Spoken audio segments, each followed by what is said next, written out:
Existen diversas formas de iniciación. Una de ellas consiste en que inmediatamente después del proceso que conduce a la iniciación, el ya iniciado percibe la luz del conocimiento de los mundos superiores y tiene la visión de los fenómenos y leyes de los mundos espirituales.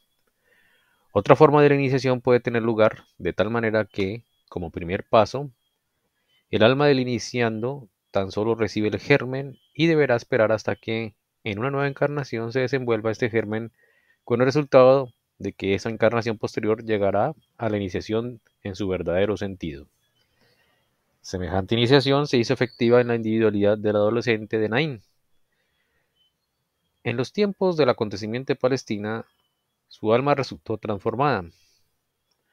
Aún no tenía la conciencia de haberse elevado a los mundos superiores.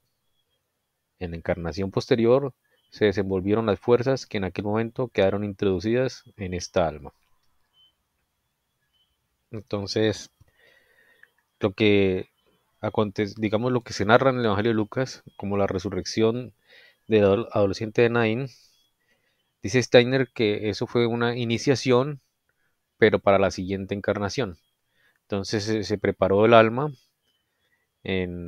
para la iniciación, pero como semilla o como germen se desenvuelve en la siguiente vida y queda iniciado. No es como con Lázaro, que Cristo lo hace la resurrección, que es el proceso de la iniciación, e inmediatamente ya queda iniciado, ya queda, digamos, vidente, ya queda clarividente, conocedor de los misterios. En cambio, con el adolescente Naín, si bien ya estuvo tocado por Cristo y ya tenía el germen o la posibilidad de tener la iniciación, tuvo que esperar en la siguiente vida para que se desenvolvieran todas las fuerzas espirituales de su alma para la iniciación. Bueno, no sé si ahí tengan alguna pregunta, comentario o continúo.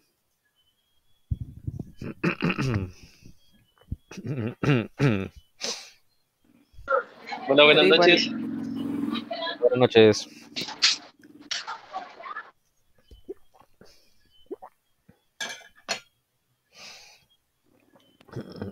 Santi, pero igual fue una resurrección. Sí, el Evangelio lo narra como una resurrección. En ambos casos, esa palabra resurrección, casi seguro que cuando digo en ambos casos es con la de Lázaro y con la de este adolescente Naín. Se emplea para el proceso difícil de la iniciación, ¿no?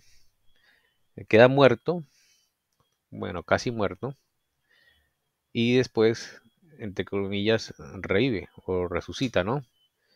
Pero es porque ese es el proceso que se necesita para despertar los órganos espirituales. ¿Qué pasa? Si una persona muere de verdad, si el cordón de plata, o sea, cuando ya el cuerpo etérico se desprende del cuerpo físico, se ha desprendido, ni Cristo mismo puede volverlo al meterlo en el cuerpo físico, volverlo a la vida. Eso sería ya magia negra. Entonces, en estos casos, cuando se habla de resurrección, casi siempre es una iniciación, ya sea para la vida presente o la siguiente vida.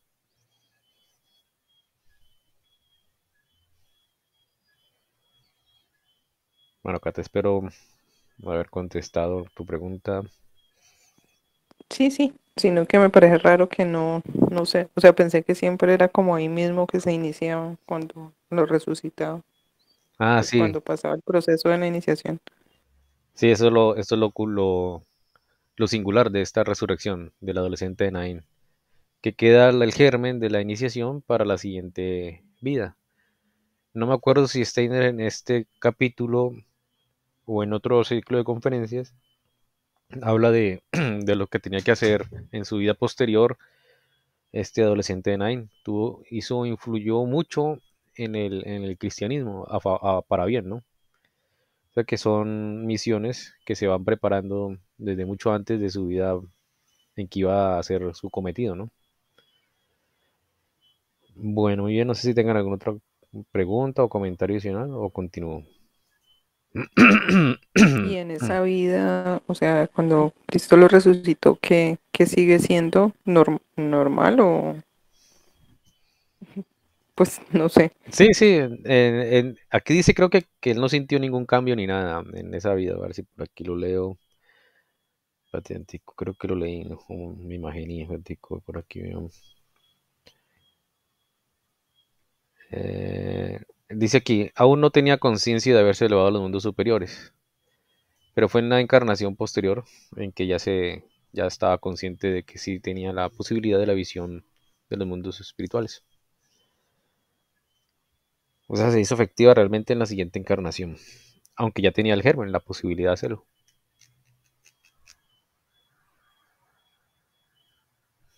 Vale, gracias, Santi. Bueno, ok, sigo leyendo. Aquí, en una conferencia exotérica, no pueden darse los nombres históricos. Solamente podemos señalar que esa misma individualidad apareció a su tiempo en un poderoso maestro religioso. De manera que en una época posterior surgió un nuevo representante del cristianismo con las fuerzas que fueron vertidas en el alma del adolescente de Naim. Aquí está lo que te comentaba, Kate. En su siguiente vida apareció como una gran personalidad que impulsó mucho, ayudó mucho al cristianismo. En los tiempos venideros, esta misma individualidad estará llamada a introducir en el cristianismo cada vez más la doctrina de reencarnación y karma. O sea, unir con el cristianismo las enseñanzas que en los tiempos en que el Cristo vivió en la tierra no pudieron darse como sabiduría concreta, pues debieron verterse en las almas como fuerzas del sentimiento. Aquí este señor también está haciendo bueno, una profecía, pero sí lo que va a pasar con esta individualidad, que en su siguiente encarnación va a tratar de introducir en el cristianismo las nociones del karma y la reencarnación. Actualmente todavía ningún grupo cristiano acepta estas dos leyes de la reencarnación y karma como parte del cristianismo. O sea que todavía esta misión no se ha cumplido. El Cristo dio a comprender que la plena conciencia del yo entró como algo totalmente nuevo en la evolución de la humanidad y señaló, esto lo verá quien sepa leer con la debida atención, que en tiempos pasados el hombre no vivenciaba el mundo espiritual con plena conciencia de su yo, sino que lo espiritual le penetraba por medio de los cuerpos físicos etérico y astral, y que ello siempre estaba acompañado de un cierto grado de inconsciencia. Anteriormente el hombre debió recibir la ley del Sinaí, que sólo hablaba de a su cuerpo astral. Esta ley obraba en él, pero no directamente, pero no directamente, perdón, pero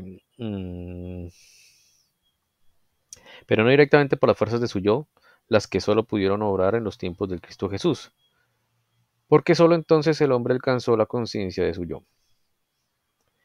El Cristo lo da a entender, según el Evangelio, cuando dice que para acoger el principio totalmente nuevo era necesario que el alma humana llegase a su plena madurez. Lo da a entender al hablar de su precursor Juan el Bautista. ¿Cómo vio el Cristo a la individualidad de Juan? Dijo que Juan, antes de la aparición del Cristo, era llamado a caracterizar en la forma más pura y más noble el contenido de la antigua doctrina de los profetas. Para el Cristo, Juan fue la figura que, como por última vez, representó en la forma más pura y más noble lo que pertenecía a los tiempos antiguos. Hasta el tiempo de Juan prevalecían la ley y los profetas, y él debió por última vez exponer al hombre lo que la antigua doctrina y el antiguo contenido del alma podían darle. Pues, ¿cómo obraba ese antiguo contenido del alma en los tiempos antes de entrar el principio del Cristo en la evolución? He aquí algo que a su debido tiempo se convertirá en conocimiento de la ciencia natural, cuando ella se dejará inspirar por la ciencia espiritual, por más extraño que actualmente se le parezca. Al respecto tengo que tocar algo, aunque solo de paso, para demostrar hasta qué profundidades de la ciencia natural la ciencia espiritual es capaz de proyectar luz. Actualmente, mediante las limitadas capacidades del pensamiento humano, la ciencia natural trata de penetrar en los misterios de la existencia humana. Ella expone que por la acción conjunta de los gérmenes masculino y femenino se logra la formación de todo el organismo humano. Mediante el microscopio, cuidadosamente trata de establecer lo que en la sustancia se halla de origen masculino y lo que proviene del germen femenino.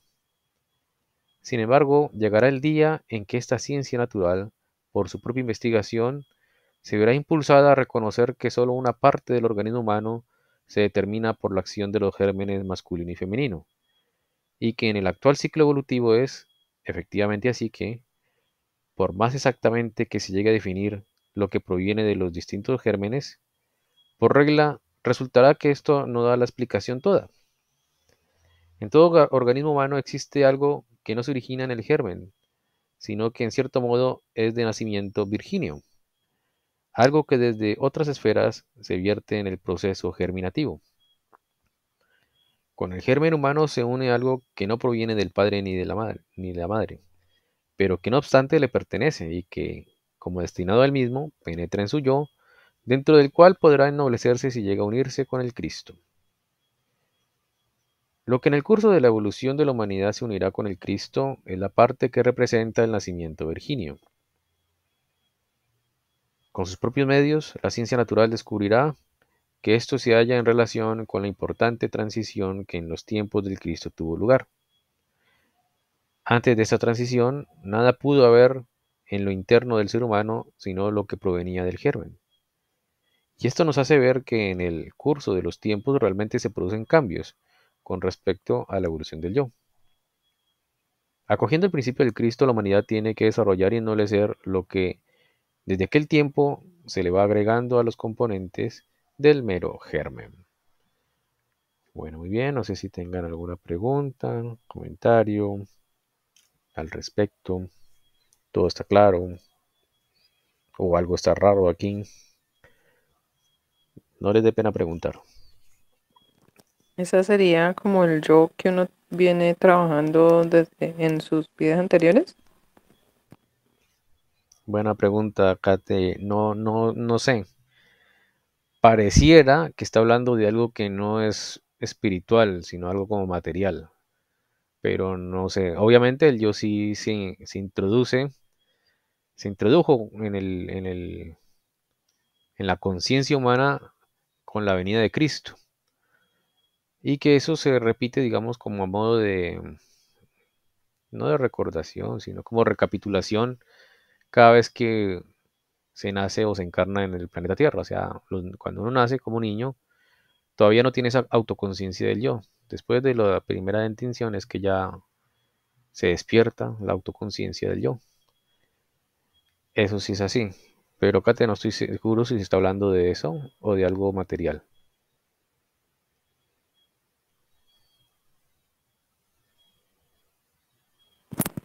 Listo. Ok, muy bien. No sé si alguien quiere comentar algo o preguntar algo diferente o continúo. Porque esto que dijo aquí Steiner es algo bien sorprendente.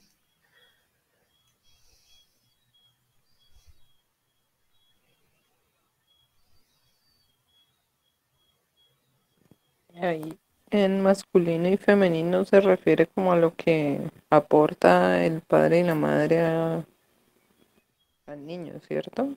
Exactamente. Se podría decir ahorita en lenguaje moderno, son los caracteres genéticos que se heredan, sí, de cada uno. Ujú. Y lo virginio es lo que no sabemos todavía qué. Sí, aparentemente hay algo físico que se agrega. Digo físico porque aquí Steiner dice, empezando este párrafo, que se convertirá en conocimiento de la ciencia natural. Y la ciencia natural estudia lo físico.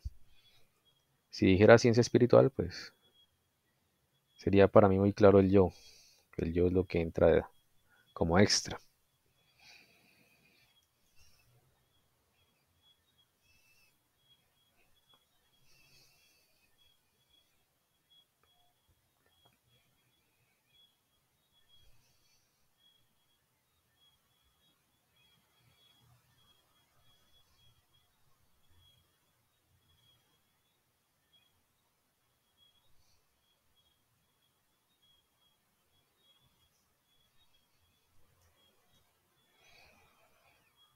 Bueno, Pri, no sé si quieres opinar algo al respecto. No sé si la ciencia o la medicina dice algo al respecto de esto o todavía no dice nada sobre esto que dice Steiner, que es muy novedoso.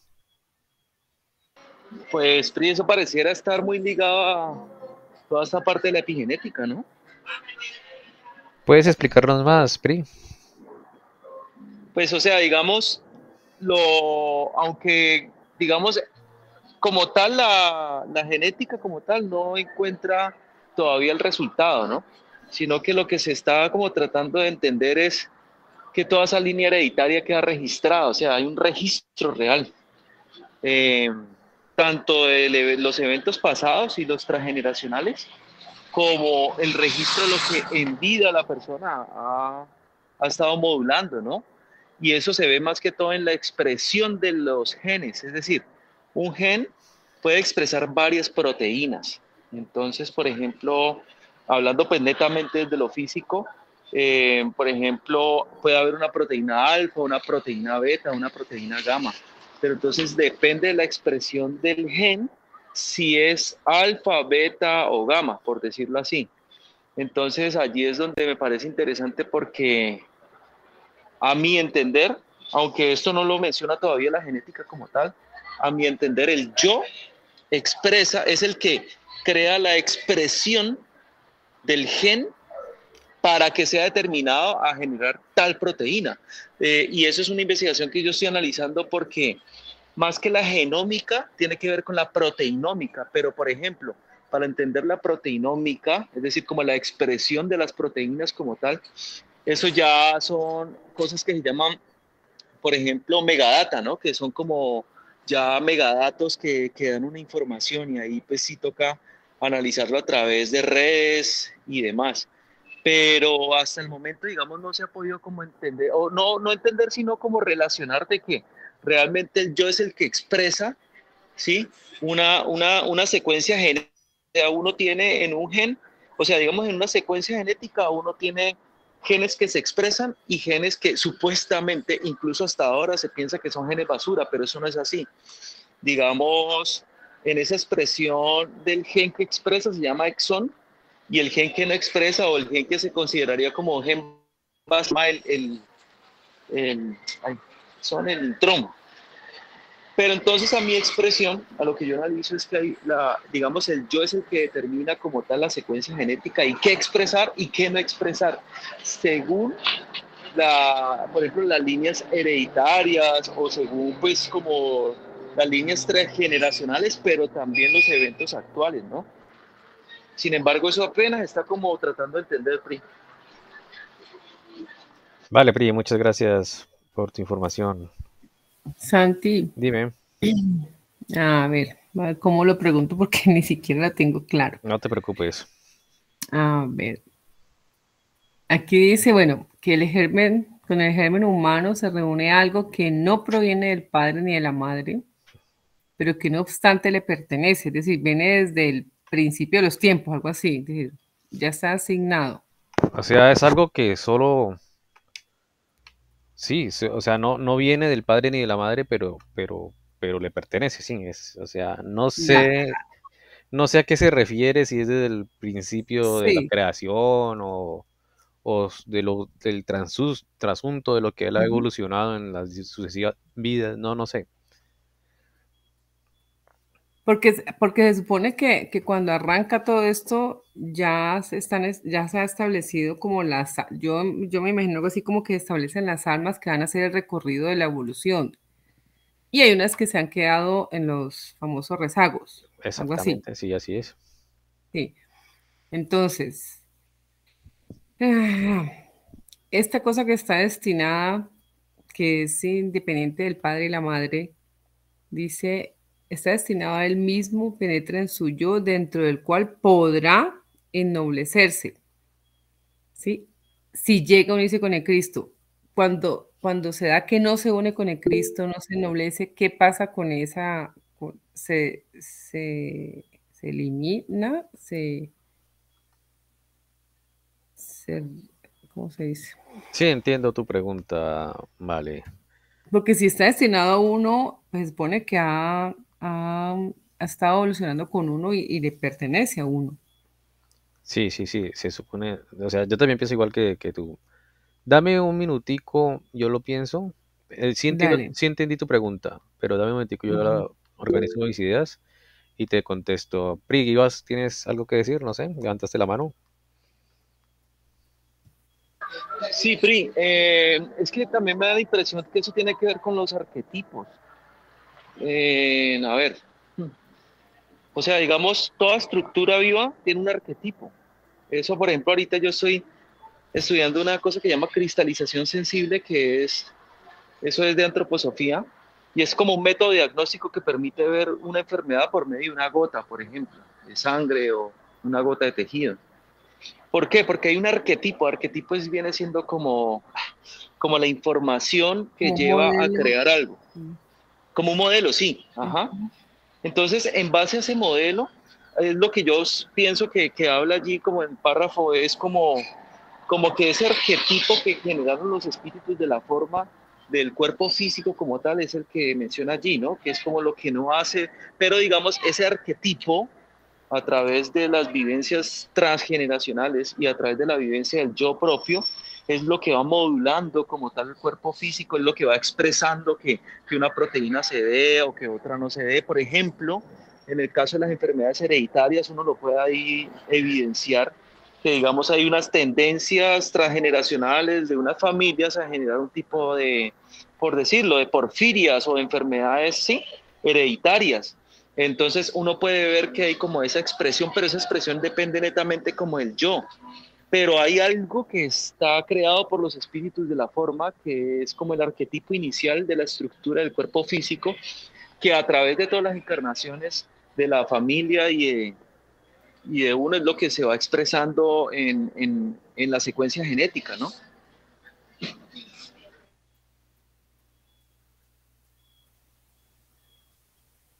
Gracias, Pri, por la información. Sí, sí, sí, da mucho que pensar lo que dice Steiner. Y pues vale, para contestar tu pregunta y de una vez aclaro, no estoy seguro si estoy contestando correctamente, ¿no? Sino con lo que yo Dale. creo. Em, Creo, si no estoy mal por haber, o sea, tengo que rectificar esto que te voy a decir.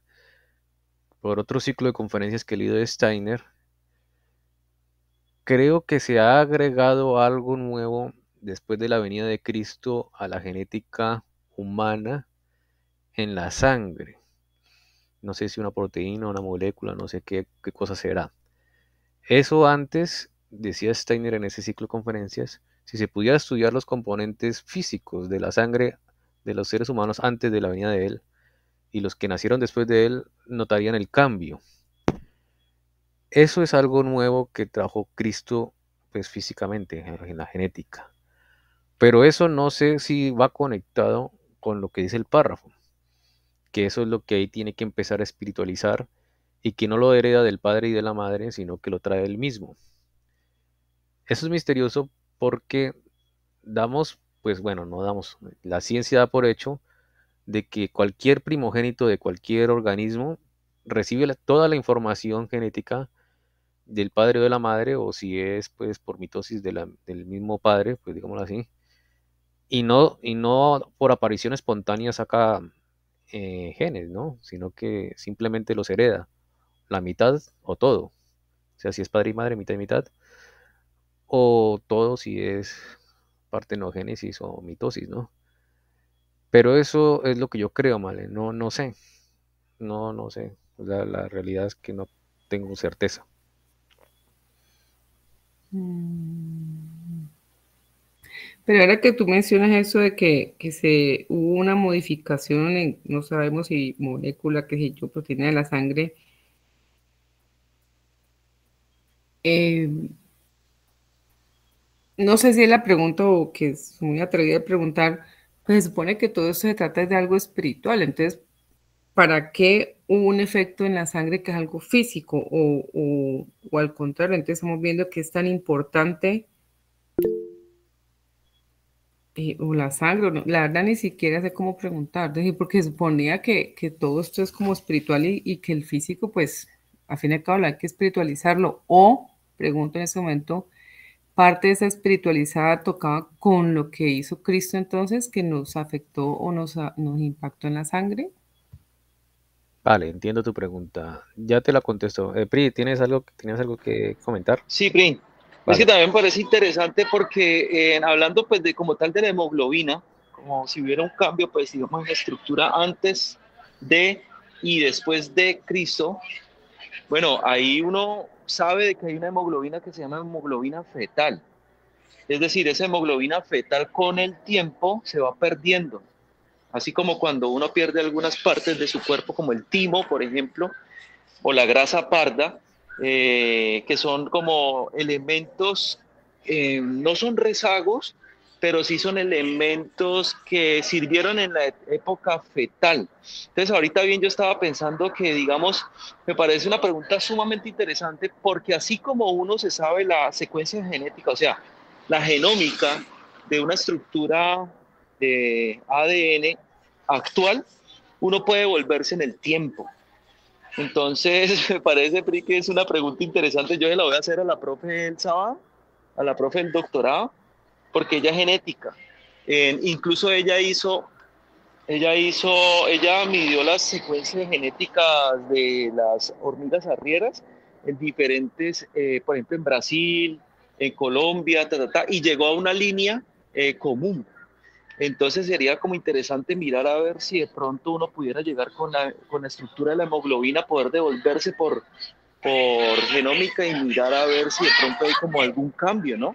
Antes por la encarnación de Cristo, me parece súper interesante.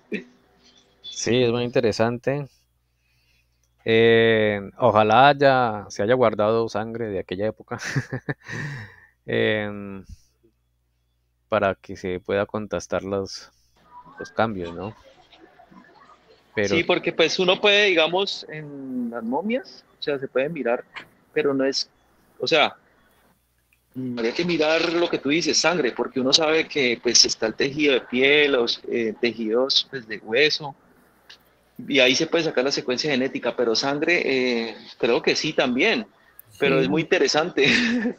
sí, sí, sí. Sería bueno porque así sería un punto a favor para Steiner si llega a descubrir que sí hubo un cambio físico, o sea, genético o composición de la sangre, ¿no? Entonces sería eso muy interesante. Bueno, vale, lo que tú dices es verdadero hasta cierto punto de vista. Lo de los cambios que se hacen físicamente son necesarios para la evolución espiritual. Por ejemplo, nuestro cerebro físico se ha ido evolucionando de tal manera que actualmente se usa para la lógica y la razón, ¿no? Es un instrumento que el alma puede usar para la lógica y la razón. Si no fuera por ese instrumento, así el alma más desarrollada no puede hacer pensamientos lógicos y hacer razonamientos. Entonces se necesita la parte física evolucionada para que el alma pueda hacer uso de eso. Entonces por eso se necesitan ambas cosas, ¿vale? Santi, pero diga, es decir, de pronto el enfoque de mi pregunta es, ¿el trabajo espiritual es el que hace evolucionar o espiritualizar el cuerpo? No, ¿cómo así? O sea, replantéame la pregunta, no, no es que la entendí Sí, es mal. que A de ver. pronto ni sé cómo preguntar, es decir, se supone que el objetivo o sí, el del final de la evolución es espiritualizar el cuerpo físico. Correcto, eso sí es cierto, sí, sí, Ujú. ahí sí, Es sí, pero entonces yo tenía en mi mente que era netamente un trabajo como espiritual, es decir, no sé si la voluntad, el amor, es decir, no sabría decirte, hace que el cuerpo físico se vaya espiritualizando. sí, sí, sí, Y a- digamos, y a- lo que tú dices así es, sí. Y aquí me da a entender que se tiene que haber una modificación o tuvo que haber una modificación, un germen, algo que impactó en el físico, porque la sangre es física, que depende de eso que podemos, sí, como claro. dice allí, unirnos al Cristo ya espiritualizar. Entonces me inquieta o me dejó como ver. porque Sí, no pensé que se requería como esa parte física para que se diera la espiritualizada del cuerpo. no, sí, sí, sí. De hecho, en ese ciclo de conferencias, que no me acuerdo cuál era, hablaba de eso, que ese cambio que se hizo en la sangre era necesario, porque si no se hacía eso, no habría autoconciencia del yo en los seres humanos. O sea que ese pequeño cambio en la sangre hizo posible que tuviéramos autoconciencia del yo. O sea que sí es necesario, físicamente o en la encarnación. Ujú.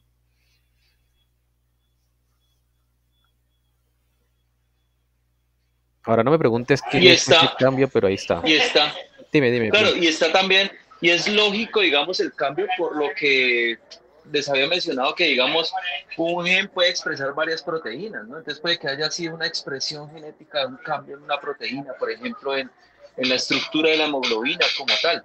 Como les había mencionado, hay 4 tipos de hemoglobina, entonces puede ser, por eso es que me parece súper interesante porque sí está, o sea, sí es fáctico, ¿no?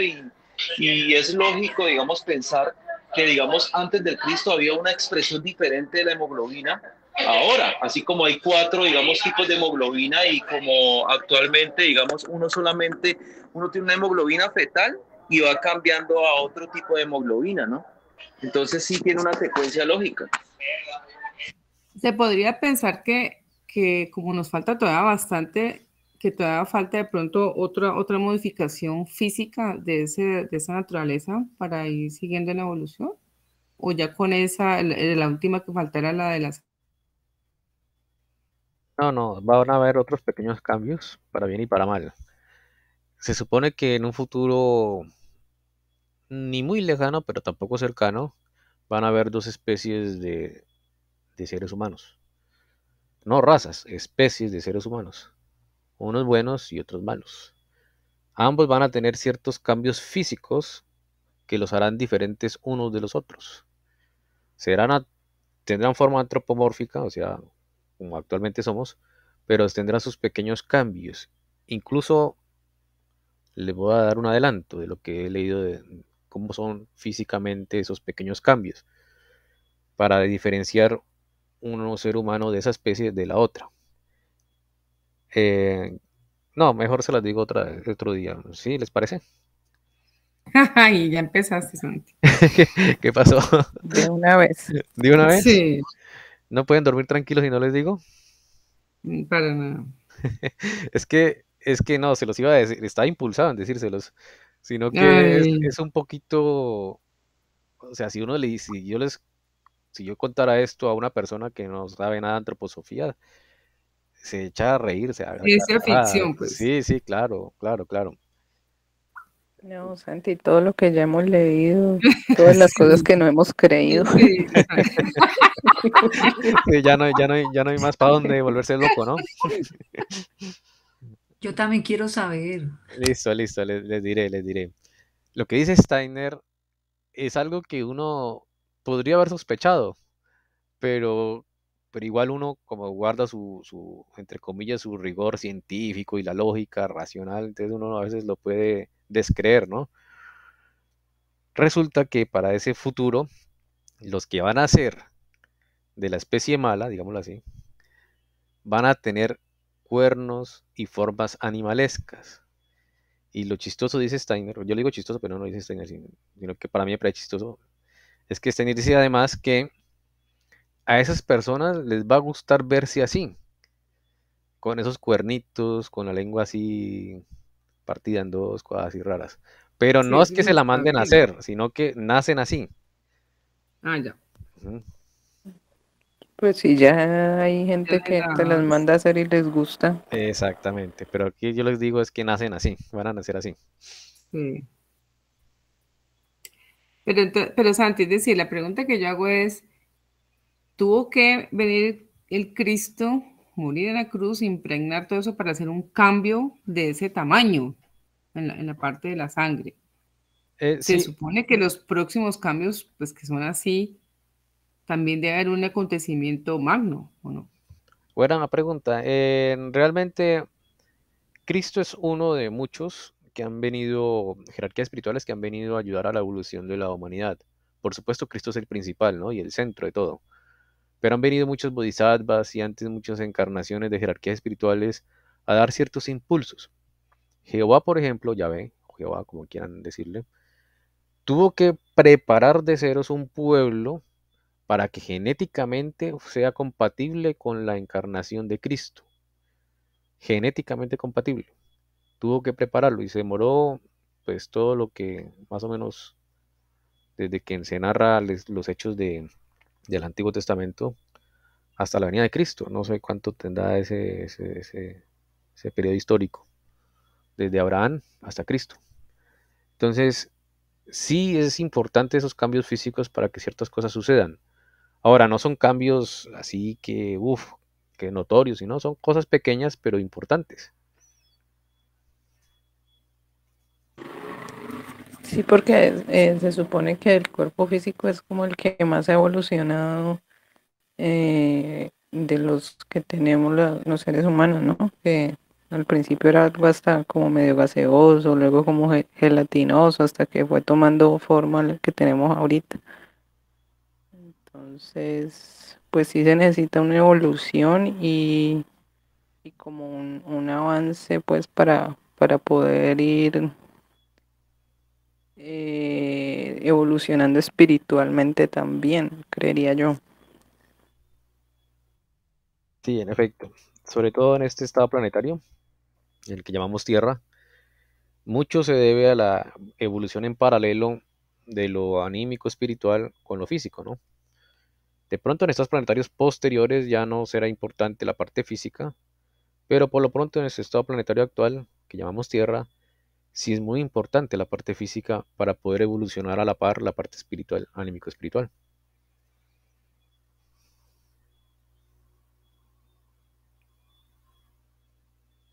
Bueno, muy bien, no sé si alguien tenga algún comentario adicional, pregunta,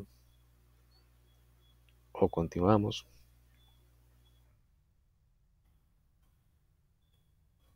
Ahorita que estaba investigando, Pri, en 5 tipos de hemoglobina, imagínate que sí va relación con esa hipótesis, ¿no?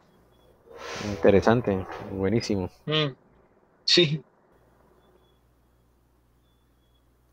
De ahí, yo creo que de aquí, o sea, si la ciencia fuera no tan fanática y diera cabida a la ciencia espiritual, se avanzaría muchísimo, pero hay que esperar a que se den las cosas, ¿no?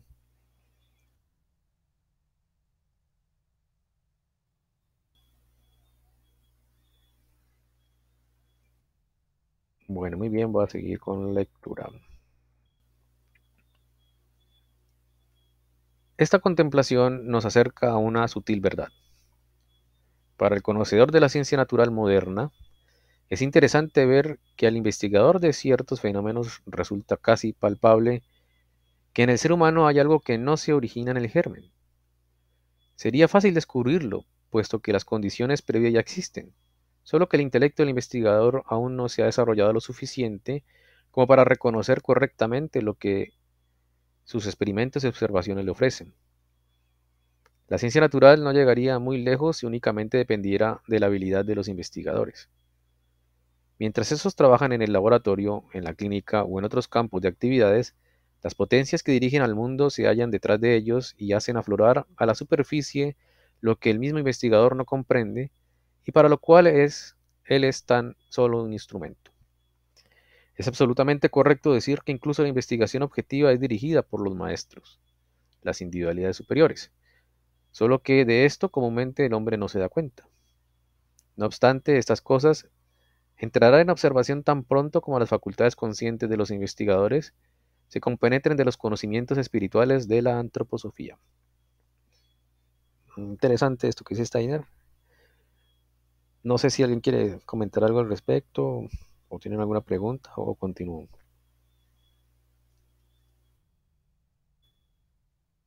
sí, o sea, ahí lo que está es, digamos, la ciencia tiene que estar ligada al espíritu, pues.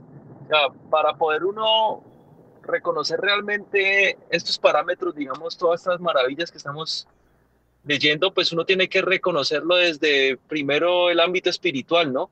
Y tratar de sacarle la verdad, como tratar de que, digamos, esto fuera una verdad, pero hay que demostrarla, ¿no? Como cuando, me acuerdo como cuando a uno le ponen un problema de matemática y le dan el resultado, pero pues, o sea, busque y llegue allá, ¿no? Entonces, así mismo es como yo creo que, digamos, el científico tiene que volverse ciencia espiritual como tal, si quiere encontrar verdades, ¿no? Y en efecto, así es, digamos, la ciencia se rige por ciertas normas, hay un rigor científico, unos procedimientos que se tienen que hacer, digamos, no se los puede saltar. El problema es, digamos, que puede la persona, el investigador, digamos, suponiendo que sea ateo, tener ahí los hechos visibles, pero en medio de su fanatismo o su terquedad no los puede ver o los quiere negar.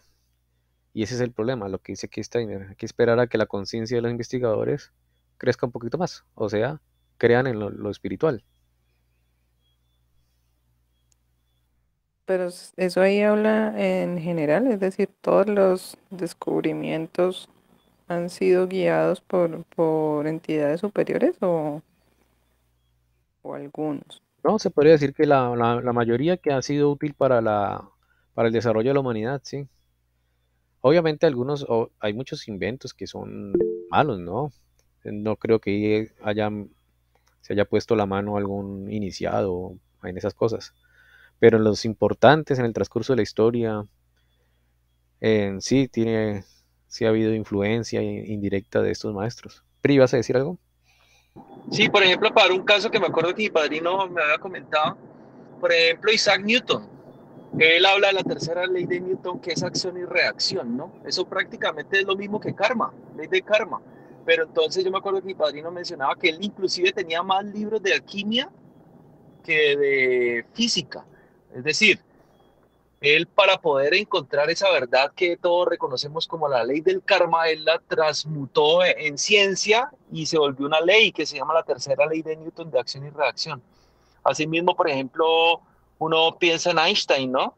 Con la ecuación de energía es igual a masa por velocidad al cuadrado, y uno ahí también puede determinar eh, que eso que hay, como ese puente que hay entre la materia, entre lo material y lo espiritual, ahí en esa ecuación se puede también demostrar eh, como masa y como energía. Entonces, cuando que digamos estos grandes científicos, y esa es otra también cosa que me acuerdo que mi padrino mencionaba muy detallado y muy específico, es que la mayoría de los científicos fuertes, eran muy seguidores de lo espiritual, ¿no? Entonces, sino que pues a través del tiempo se han tratado como de ocultar esas creencias como tal. Entonces ahí me parece también que está como demostrado, ¿no? Yeah, así es. En realidad, digamos, los científicos, los que han aportado ciencia a la humanidad, han sido creyentes. Los ateos, más o menos que son en este siglo, no más, porque el ateísmo es relativamente moderno. No han, digamos, de los científicos ateos no han aportado realmente cosas valiosas para la humanidad. Hay muchos ateos divulgadores, pero divulgar es diferente a inventar o a crear. Por ejemplo, este que es muy conocido para nosotros, el, el creador de la teoría de Gaia, James Lovelock, era muy creyente. Así hay muchos ejemplos de buenos científicos, pero son creyentes, se han inspirado en las cosas espirituales. Pero eso no le quitaría mucho mérito a la humanidad, como que todo lo que hemos hecho ha sido con chancuco. Sí, no. O sea, la realidad Sí, es algo un poquito más complejo porque todos nuestros pensamientos no son nuestros. Eso es lo complejo, Kate. Los pensamientos son arquetipos, seres espirituales. Y No, nosotros mejor dicho. utilizamos nuestro cerebro para captarlos o transmitirlos, pues. Ese exacto. gusano ahí nomás. Sí. Además de que, digamos, para poder captar esos pensamientos, tiene que intervenir el yo. O sea, si esa persona no tiene un yo para poder como es lo mismo que el radio, ¿no? O sea, el radio no crea las ondas el radio no crea las emisoras y demás. El radio es un captador de ondas de radio. Entonces, digamos, el mérito es grandísimo porque el ser humano, con su propio esfuerzo de varias vidas, pues en especial esta parte que el científico espiritual logró como estructurar, por eso se llama organización del yo, porque logró estructurar un radio que permitiera captar esas ondas o esas emisoras como tal. Y ahí depende del yo. Y esto, por ejemplo, uno lo ve mostrado en la ciencia actual en la parte de neurología, con la glándula pineal, digamos, a través de mucho tiempo, incluso muchos artistas han plasmado verdades de la glándula pineal. Entonces, por ejemplo, uno ve en las imágenes de la creación, ¿sí? En la Capilla Sixtina, en donde está Dios que toca al hombre con un dedo. ¿Sí la reconoce? Sí, la imagen es clásica. Sí, esa. Entonces ahí está Dios, pero digamos Dios no tiene el dedo, o sea, Dios tiene el dedo recto, listo para que el hombre lo toque, pero el hombre, cuando ustedes observen el dedo del hombre, está como dobladito, o sea, que depende del hombre, no de Dios, porque Dios ya lo tiene listo el contacto, depende del hombre para generar el contacto como tal. Y el lugar exacto donde sale el brazo de Dios es en lo que le llamaban los antiguos el tercer ojo, que es la glándula pineal. Y asimismo también, por ejemplo, se ha observado la glándula pineal, o sea, en Egipto también está descrita como el ojo de Horus. Por ejemplo, el callado papal tiene la glándula pineal ahí. O sea, se han dado como mensajes, ¿sí? De que hay organizaciones estructurales del cuerpo humano que permiten como generar ese contacto con el mundo espiritual. Pero también así depende del hombre si esa como tal, si esa estructura como tal está limpia o no. Entonces, por ejemplo, está demostrado que los malos hábitos de vida, ¿sí? O lo que llamamos pues procesos inflamatorios crónicos, generan y también todo lo que está sucediendo en el ámbito actual de la humanidad, lo que va generando es una cristalización de la glándula pineal. O sea, la glándula pineal tiene unos cristales de oxiapatita, pero se han visto que digamos, estos hábitos que no son saludables generan como una esclerosis de la glándula y se vuelve como más rígida, más flexible, que a la vez no permite que haya una interrelación adecuada, ¿no? Entonces, eso también para tenerlo en cuenta, que es uno mismo el que también decide si esclerosar o no esclerosar sus órganos. Y pues ese órgano en especial está descrito desde la antigüedad como que hace parte como de ese enlace con la conexión con el mundo espiritual. Entonces también uno puede evidenciar que depende de uno si quiere vivir una vida para buscar el Cristo o si quiere dejarse llevar por las cosas de este mundo, ¿no? Sí, así es, primo. Muchas gracias. No sé si alguien más tenga algún comentario, pregunta adicional, o damos por terminada la sesión de hoy. Ustedes dirán.